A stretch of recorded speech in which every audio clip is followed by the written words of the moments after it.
Non, nous avons beaucoup d'invités. Nicolas Dupont-Aignan qui est avec nous. Bonjour Nicolas.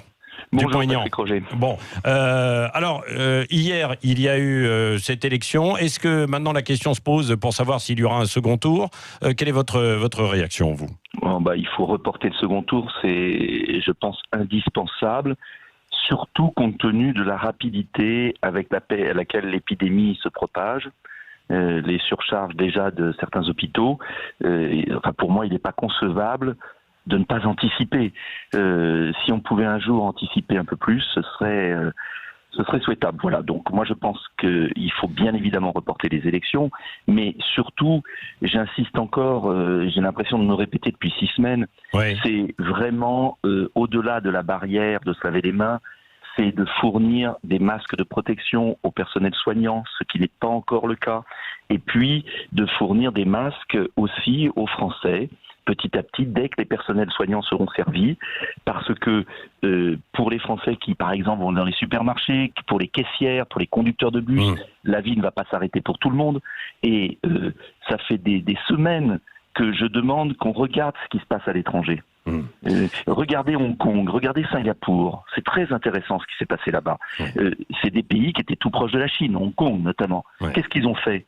Ils ont contrôlé leurs frontières, ils ont multiplié les tests, ils les ont pas rationnés comme en France, et ils ont bien sûr demandé aux gens de se laver les mains, mais surtout de porter tous un masque, pour que ceux qui sont contaminés et qui ne le savent pas ne puissent pas le transmettre aux autres. Donc moi, ce que je demande au gouvernement, c'est de nous donner la vérité sur cette histoire de masque, parce qu'on n'a toujours pas les réponses aux questions que j'ai posées il y a 15 jours, 3 semaines, 1 mois. Parce que là, c'est vrai qu'il y a un mystère. On ne sait pas. Alors, on nous a dit qu'il y avait quelque chose comme 200 millions, je crois, de masques qui étaient en stock, qu'on allait progressivement les distribuer. Alors, peut-être qu'on ne veut pas les distribuer trop vite, de peur, évidemment, d'en manquer quand on va être au pic de l'épidémie. Mais on ne sait pas, c'est vrai que... Et on ne sait pas si on en fabrique parallèlement encore d'autres, d'ailleurs. J'ai assisté à 2 réunions avec le Premier ministre et le ministre de la Santé. Aux 2 réunions, j'ai posé des questions très précises. Je n'ai pas eu de réponse. Incapacité d'avoir la moindre réponse sur des choses simples. Je prends un exemple. J'ai demandé au Premier ministre quel était le stock stratégique. On n'a jamais eu de réponse précise. La dernière réunion, on nous a dit 85 millions, alors que Mme Buzyn nous avait dit 100 et M. Véran 150. Ensuite, j'ai expliqué, j'ai lu les rapports du Sénat, et je vous invite à les lire, et cela méritera une commission d'enquête après l'épidémie. C'est pas le moment de jouer dans ce genre de jeu, mais il faut quand même savoir ce qui s'est passé. En 2011 et 2009, il y avait un stock stratégique de 1 milliard de masques chirurgicaux, et de 700 millions de masques FFP2. 2009, rapport Gégou du Sénat. Donc je ne l'ai pas inventé, je l'ai lu. 2011, rapport du Haut Conseil pour la santé publique qui recommande le milliard de masques chirurgicaux en disant il faudra 50 masques pour 20 millions de Français. 2015, ces 2 rapports sont confirmés par la Cour des comptes en 2010. Donc je ne l'ai pas inventé, j'ai lu tout ça. 2015, nouveau rapport du Sénat, de M. Delattre, qui nous dit, c'est écrit, l'État a changé de ligne et les stocks ne seront pas renouvelés. C'est aux professionnels de santé de se débrouiller pour s'approvisionner en masques FFP2, sans les prévenir d'ailleurs, et les stocks seront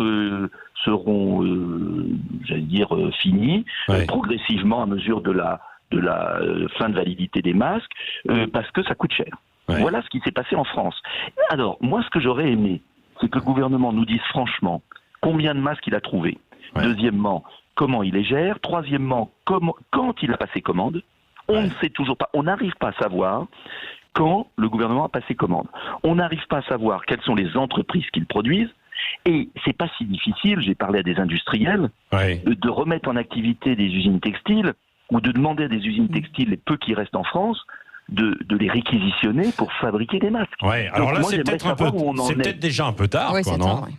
Oui, mais mieux tard que jamais. Ça fait 6 semaines que je le demande. Je vous signale qu'à Grenoble, l'hôpital demande aux soignants de fabriquer eux-mêmes leurs masques chez eux avec des élastiques et du tissu. Ah oui. Ah bah non. Donc on en est là dans notre pays. Donc c'est complètement délirant ce qui se passe. Mais écoutez, j'ai fait une vidéo le 26 janvier. Et ensuite j'ai eu monsieur Simès qui m'a insulté sur RTL parce que j'affolais les populations. Oui, sur notamment la fermeture des frontières, hein, c'est ça. La fermeture des frontières, là aussi, tartufferie incroyable. Est-ce que vous regardez aujourd'hui, ce sont les autres pays qui ont fermé les frontières avec la France, même l'Allemagne, l'Italie. Et on nous dit c'est pas efficace, mais à Hong Kong... Ça fait partie des barrages, quoi, des barrières, quoi. C'est pas parfait, bien évidemment. Mais si le 26 janvier, on avait fermé les vols avec la Chine, comme je demandais, eh bien, il y aurait eu moins de virus. Ça ne veut pas dire qu'on empêche tout. Le problème, c'est que pendant 6 semaines, certains relais d'opinion ont endormi les Français en nous disant c'est une grosse grippe. Circuler, il n'y a rien à voir. Parce qu'il fallait faire du commerce. Voilà, c'est ça la question. C'est que le fric est passé avant la santé. Et puis tout à coup, réveil en fanfare le 12 mars du président de la République, et le 14 mars au soir, on nous dit vous sortez plus, mais vous pouvez aller voter. Mais comment, et on comprend que les Français ne comprennent plus rien. Et pire, ils ont accusé les Français d'être indisciplinés. Mais c'est ça qui me révolte. Vous êtes indisciplinés, mais indisciplinés par rapport à quelle consigne? On n'en a reçu aucune. On n'en a reçu aucune.